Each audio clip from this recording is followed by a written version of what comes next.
Welcome back to the newsroom. I am Victoria Konde, and these are the headlines we are tracking at the moment. The Lagos Commissioner for Environment and Water Resources, Tokunbo Wahab, has attributed the flooding around Olopomeji in West 3rd Mainland to the intense and prolonged rainfall combined with the high tidal level in the lagoon. Tokunbo, who made this known on X on Wednesday, assured the public that the situation is temporary and will subside within 1 to 2 hours, adding that as the tidal level recedes, the rainwater will be able to discharge into the lagoon, alleviating the flooding.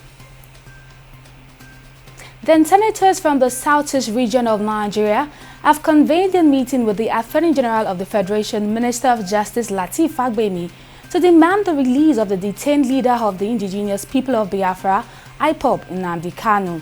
The federal lawmakers, numbering about 15, were led by the senator representing Abia South, Inyinaya Baribe. Senator Baribe, who spoke on behalf of his colleagues, said he was optimistic that the AGF will persuade the federal government to heed the call for Kanu's release.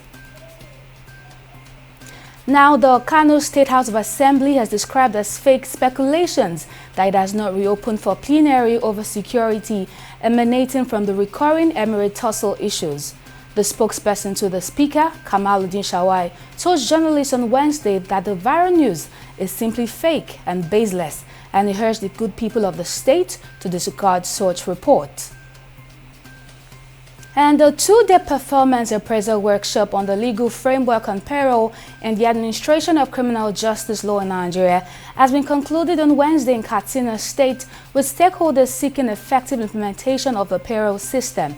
With the implementation of the system, inmates can be released from custodial correctional centers before the expiration of their terms of imprisonment under certain conditions.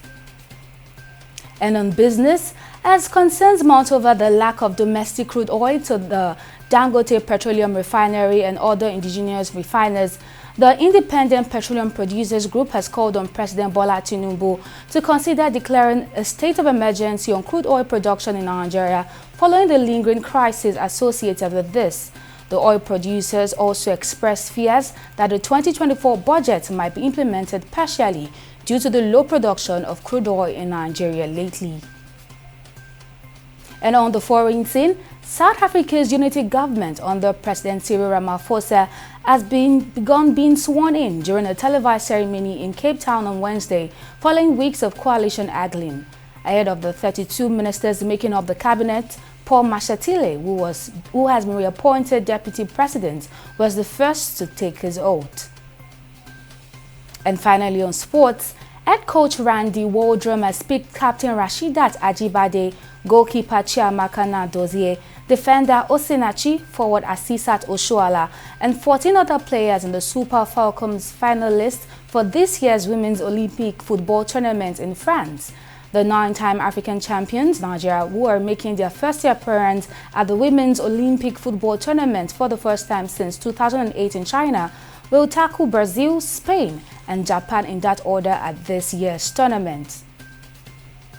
These are the headlines making the rounds at this time. Join us again at the top of the hour for more stories. I am Victoria Konde. See you next time.